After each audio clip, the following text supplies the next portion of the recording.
Hello everyone, আশা করি আপনারা সবাই ভালো আছেন। আমি কৌশিক শাহ আপনাদের সঙ্গে আছি চিংড়ি এক্সপার্ট বাংলাদেশের পক্ষ থেকে। আজকে একটা খুব কমন প্রশ্ন নিয়ে কথা বলবো।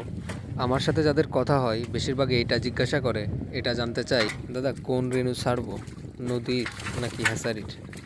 দেখেন, মাছ কোনোটাই খারাপ না। আপনি যেটাই ছাড়েন ঠিকভাবে মেনটেন করতে পারলে দুটোতেই প্রফিট আনা সম্ভব।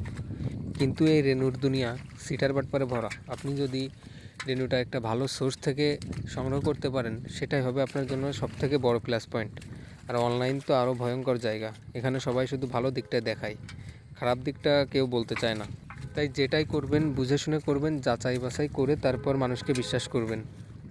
যদি আপনি পুকুর ঠিকভাবে প্রস্তুত করতে পারেন, খাবার ও পানি নিয়ম অনুযায়ী মেনটেন করতে পারেন, তাহলে আপনি নদীর রেনু হোক বা হ্যাসারি, দুটাতে আপনি প্রফিট আনতে পারবেন। মাছ কোনোটাই খারাপ না, সেটা নদী হোক বা হ্যাসারি। যাচাই বাছাই করে তারপরে সিদ্ধান্ত নেন। আর ভিডিওতে মাছ চাষ যতটা সহজ দেখা যায়, আসলে বিষয়টা অতটাও সহজ না।